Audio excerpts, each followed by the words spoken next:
Yeah, I'll react to that, sure.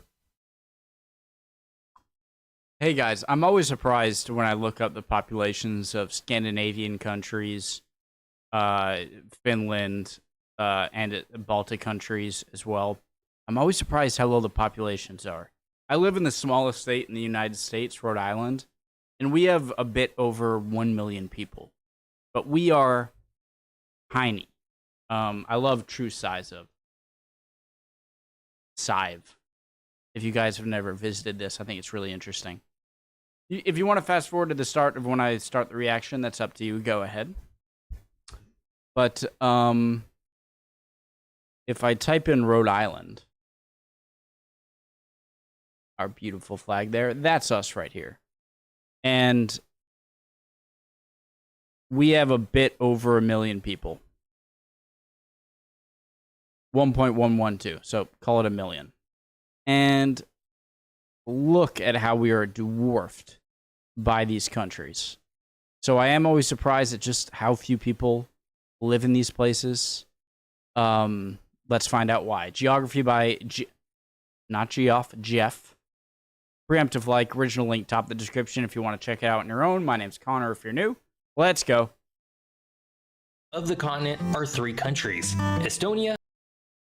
Europe is very densely populated with over 700 million people. But well, Europe extends to the Urals, right? Which is like right here-ish, right? tucked into the far northeastern corner of the continent are 3 countries: Estonia, Latvia, and Lithuania, perhaps better known as the Baltics. And this region has a minuscule combined population of just over 6 million. This is about 1/3 the population of the single and tiny country of the Netherlands. So why don't more people live in the Baltics? Our answer begins with a very unique set of geographic circumstances. When you think of the Baltic countries, Estonia, Latvia, and Lithuania, you're likely picturing a very specific corner of Northern Europe, defined by the sea that gives them their name. But more than that, you're actively thinking about a unique cultural region within Europe, one that is more geographically isolated than perhaps any other part of the continent. I imagine that Estonia is probably has a more of a relationship with Finland than the other 2 Baltics do. You see, this region is part of the vast East European plain, a landscape shaped not by dramatic mountains such as the Alps or Pyrenees, but by the slow, grinding power of ancient ice sheets. As the glaciers retreated thousands of years ago, they left behind a terrain that is overwhelmingly flat, dotted with countless lakes, crisscrossed by rivers, and cloaked in dense forests. All 3 countries are part of this specific geographic feature, along with Ukraine, Belarus, nearly all of Western Russia. I'm curious why they're including Gotland. I believe that's the name of this Swedish island there. And just a small portion of Northwest. I gotta shut up. Sorry, I'm sorry. All right. All 3 countries are part of this specific geographic feature, along with Ukraine, Belarus, nearly all of Western Russia, and just a small portion of Northwest Poland. And because of this, the entire region shares a common climate, which is largely temperate, caught between both maritime and continental influences. The Baltic Sea acts as a massive temperature regulator, making winters milder than you might expect, though all 3 countries get a fair amount of snow. This isn't to say that all 3 countries are exactly the same though. In fact, each has unique characteristics. Estonia, the northernmost of the 3, is perhaps best defined by its relationship with the water. Its coastline is long and deeply indented, but its most distinct feature is the West Estonian archipelago. This collection of over 900 islands lies just off the mainland, with Saaremaa and Hiiumaa being the largest. This archipelago is a world unto itself, with a unique culture, sparse population, and landscapes of juniper fields and coastal meadows. And of course, Estonia's geography is also marked by Lake Peipus, the 5th largest lake in Europe, which forms a massive natural border with Russia. Its highest point, Suurmunamägi, rises just 318 meters above sea level, making it one of the lowest elevation countries in Europe, lower than even the Netherlands. Heading south into I was about to say, well, other than the Netherlands, but no? Latvia, the landscape remains fairly low, but the Riga? focus shifts to its rivers and the prominent Gulf of Riga, a large, sheltered bay of the Baltic Sea that carves deeply into the country's coastline. If Estonia is a land of islands, Latvia is a land of drainage basins, with the Daugava River being the most significant, flowing from its source in Russia through Belarus and bisecting the country before emptying into the Gulf at the capital city of Riga. Entirely within its borders lies one of its most cherished national treasures, Gauja National Park. Often called the Switzerland of Latvia for its slightly more rugged terrain, the park protects the stunning valley of the Gauja River. Is English the only language that pronounces a j instead of a y? Because I feel like I'm seeing that's the case. More rugged terrain, the park protects the stunning valley of the Gauja River, featuring reddish Devonian sandstone cliffs, caves, and dense forests. Finally, in Lithuania, the southernmost country of the Baltics, Vilnius? the forests become even more prominent, covering nearly a third of the country. And where Estonia is islands and Latvia is rivers, Lithuania is very much a land of lakes, with nearly 6,000 spread across its terrain, particularly in the east. And while it has the shortest coastline of the three, it boasts one of Europe's most remarkable coastal features, the Curonian Spit. This narrow, 98-kilometer long sand dune separates the Curonian Lagoon from the Baltic Sea coast, a fragile and beautiful ecosystem that Lithuania shares with Russia's Kaliningrad Oblast.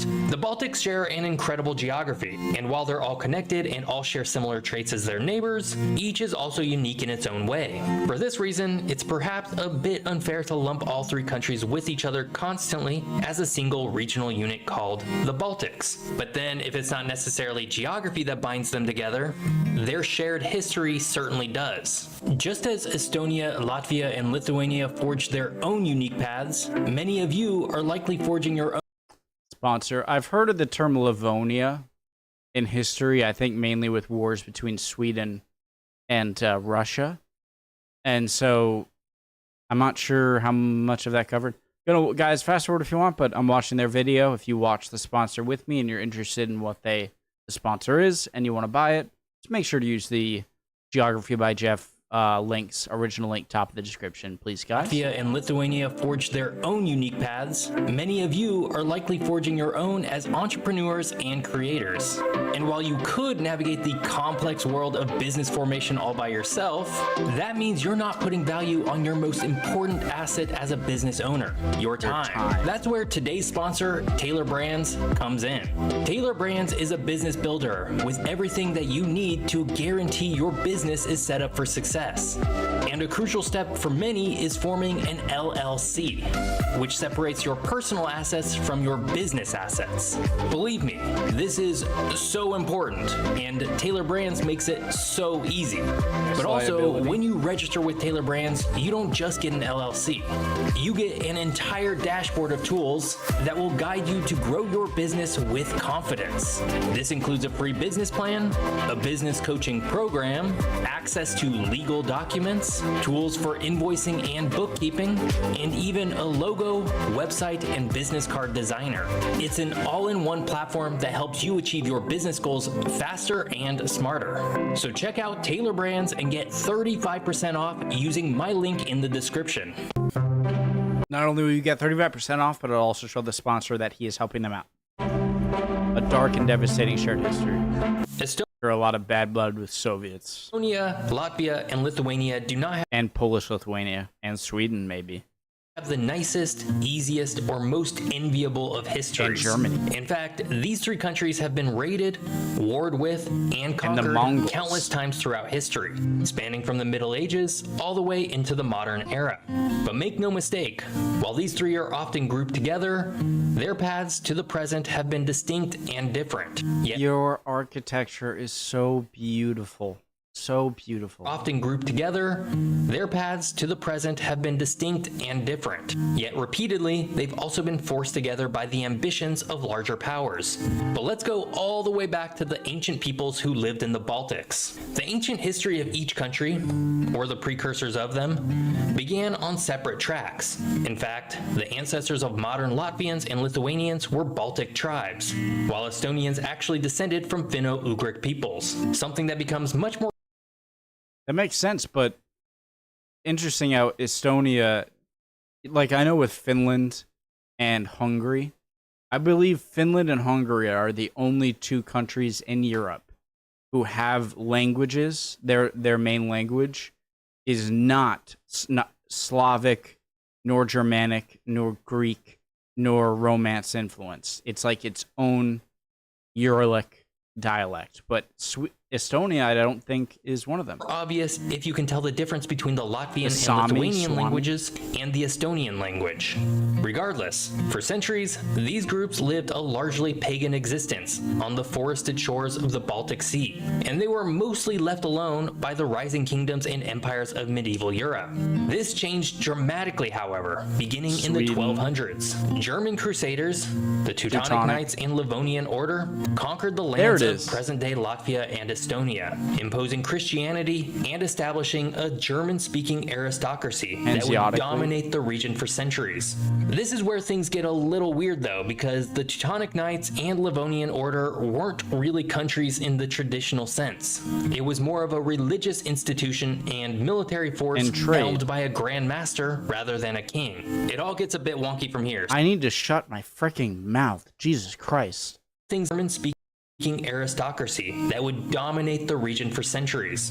This is where things get a little weird though, because the Teutonic Knights and Livonian Order weren't really countries in the traditional sense. It was more of a religious institution and military force helmed by a grand master rather than a king. It all gets a bit wonky from here, so we'll just move on, but just know that it's different.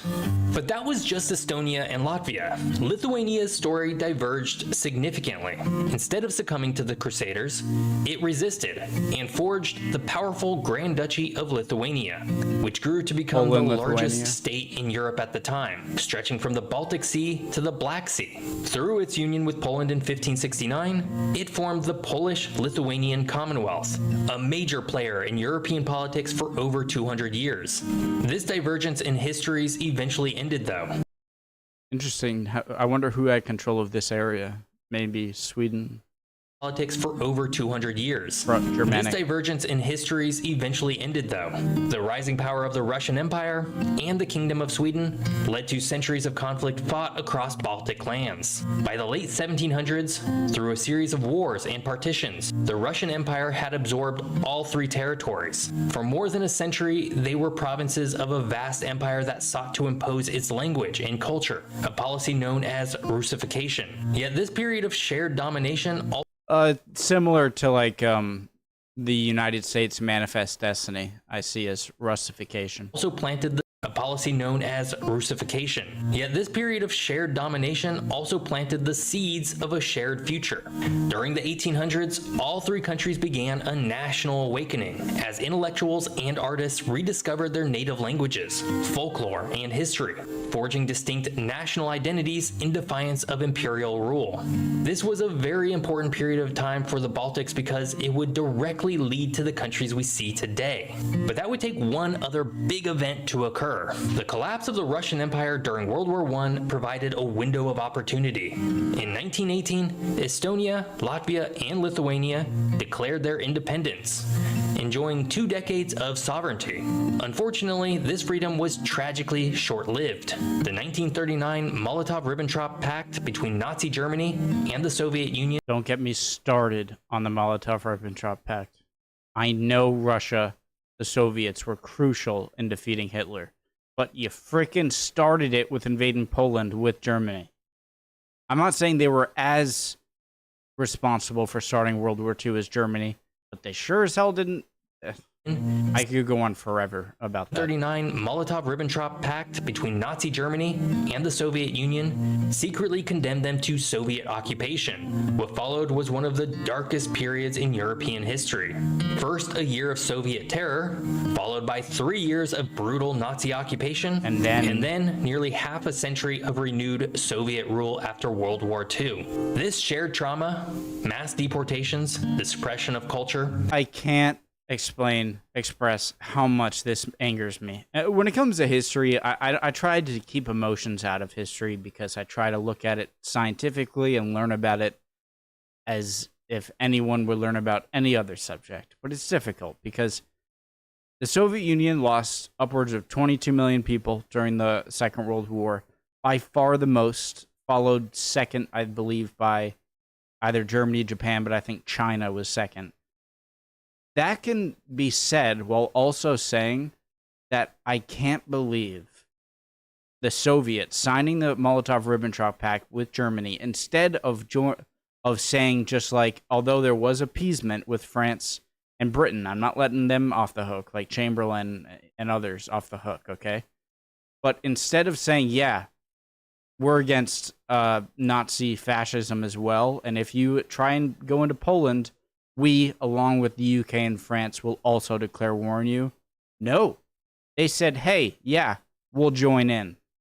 So I can say the Soviets suffered tremendous atrocities by the Germans in World War II and were perhaps the biggest reason when it comes to countries that Germany was destroyed in World War II, but they also were okay with starting it and then got control a lot of the countries they suppressed after the war ended. And that is just rubs me the wrong way, to say the least. And the fight to keep their identity alive is where their modern bond was forged. And then, during the late 1980s, this collective spirit of resistance erupted in the Singing Revolution, a series of mass, nonviolent demonstrations. Its most iconic moment was the Baltic Way in 1989, when 2 million people formed a human chain stretching across all 3 countries, demanding freedom. Thankfully, they wouldn't have to endure much longer, as each regained their independence in 1990 and 1991 and decisively turned towards the West, joining both NATO and the European Union in 2004. It's now been over 3 decades since each country achieved its independence, and throughout it all, they've each modernized and become fairly stable and fairly wealthy. So why do they still have such small populations despite being relatively large countries? I don't know. I know there was a campaign by the Soviets to push a lot of Soviet citizens, native Russians, into countries. I definitely know that for Estonia. And so, classic move. If you want to keep control, push your people. Estonia, Latvia, and Lithuania are quite large. They're not the largest, of course, but they have much more space than Switzerland, the Netherlands, Denmark, or Belgium. Yet, a glance at their population reveals something weird. Combined, these 3 countries have a population of just over 6 million people. To put that in perspective, Finland, their neighbor to the north, has a population of nearly 5.6 million alone. So why, across a landmass larger than Greece, home to over 11 million, do so few people live in the Baltic countries? My guess, before I hear the answer, would be that these countries over here are much closer to larger population centers, and they have better climates, I'd assume, even though they are in the Baltic climate. I would assume just because it's maybe something to do with Soviet rule, and maybe because they're further away from more prominent trade centers. The answer is not a single event, but a tragic convergence of history and modern economics. You see, during World War II, the Baltic states weren't just taken over. They were an active and awful battleground, caught between the armies of Nazi Germany and the Soviet Union. And because of this, they suffered immense casualties, not only from combat, but also from the Holocaust, which annihilated the once thriving Jewish communities in each country. The war didn't just take lives, it shattered the demographic foundations of these countries. What followed the war created a second catastrophe. Upon reoccupying the region in 1944, the Soviet Union, under Joseph Stalin, initiated a campaign of terror to crush all resistance and Sovietize the population. This included the mass deportation of hundreds of thousands of Estonians, Latvians, and Lithuanians. On the low end, it's estimated that 124,000 men, women, and children were packed into cattle cars and shipped to Siberian gulags and remote settlements, or executed outright. And of course, it reminds me of American history with Native Americans, because we did the same thing. Of course, it was a bit earlier, but look, I'm from the USA. We have some horrible things we did in the past. So when I watch stuff about other countries that are being criticized, I always want to make sure I don't come across as like America's perfect. Of course it's not, but pushing American people into native lands, either killing or sending them to reservations, it's very similar. It's a common tactic by very powerful countries trying to gain land over much less powerful people. Many of these people perished during the journey to exile. This policy deliberately targeted the educated and civic elite, teachers, farmers, politicians, and artists, ripping the heart out of Baltic society and creating a demographic vacuum that would be felt for generations. Armed resistance against the Soviets, carried on by the Forest Brothers partisans into the 1950s, further drained the population of young men. So while the West had a baby boom, the Baltics experienced a drastic population decline. Following the restoration of independence in 1991, a new challenge emerged.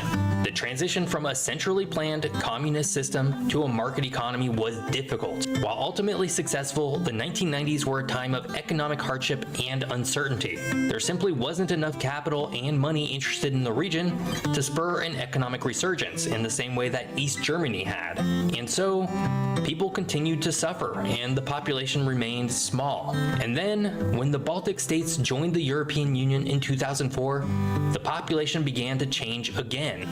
And not in a good way. Leaving. You see, the opening of borders and labor markets across Europe created a massive wave of immigration. Hundreds of thousands of people, particularly the young and ambitious, left for the United Kingdom, Ireland, Germany, and the Nordic countries in search of higher wages and greater opportunities. This was not a flight from oppression, but an economic migration that significantly accelerated population decline. And we can actually track this phenomenon too. Between 1989 and 2024, Estonia lost nearly 200,000 people, going from nearly 1.6 million to 1.4 million people.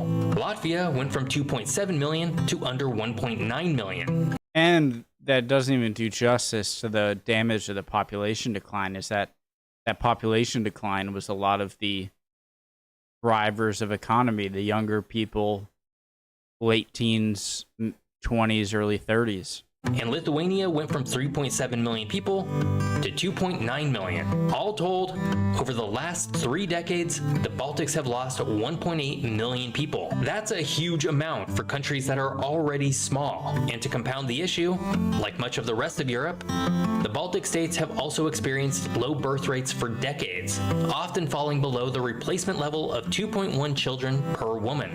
This trend, combined with the continuous immigration of young people of childbearing age, has resulted in an aging population. Fewer births and a steady stream of people leaving have created a perfect storm of demographic decline. Now, all this said, the Baltics have begun to turn their fortunes around a bit. Estonia, for example, has been growing in population since 2011. Nothing earth-shattering, but significant.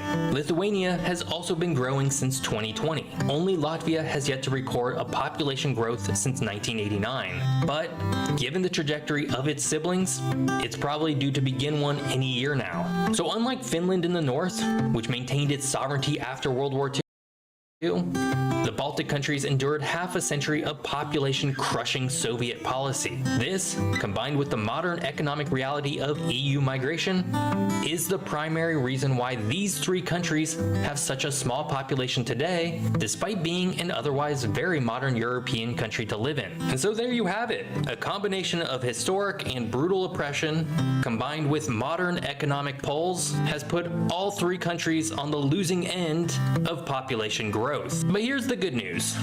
The Baltics are having a bit of a moment. Tourism, wealth, and quality of life are up across all three countries. And when you have that combination, people aren't far behind. Speaking of the Baltics, I'm in Latvia this week, and I was in Tallinn, Estonia last week. And over the next couple of weeks, I'll be in Riga and Vilnius. And if you want to see what these countries look and feel like today, then you should come join me over on my travel channel. Once again, thanks to Taylor Brands for sponsoring today's video. Maximize your success and get 35% off of their services by using my link in the description. I hope you enjoyed learning all about the Baltics. I did. If you did, be sure to check out this video all about the Danish realm. Thanks for watching. See you next time.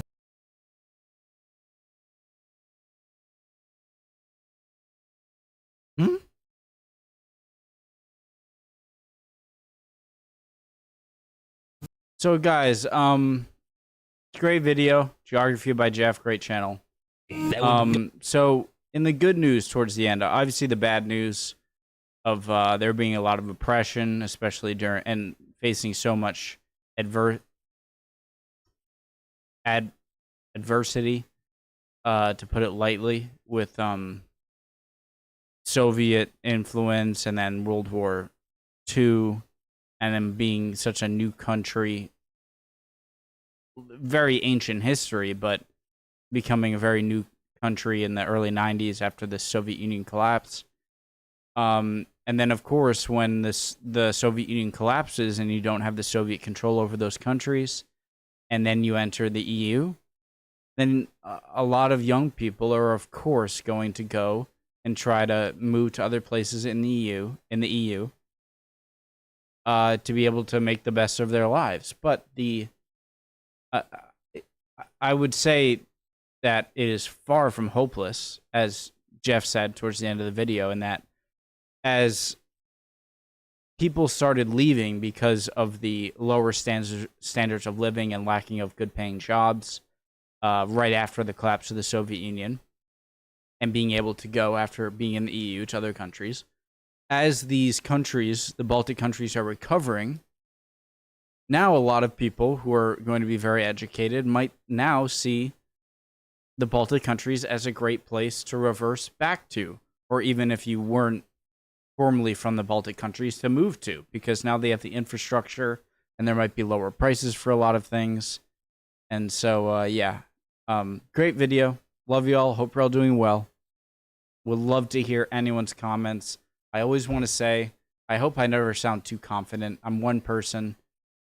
I want to give my thoughts and opinions, but if I said anything incorrect or wrong, something you disagree with, let me know. I want that. Let me know. And you guys are great at answering any of my questions. I hope to see you next time. We'll keep on learning together. Great video. Bye, guys.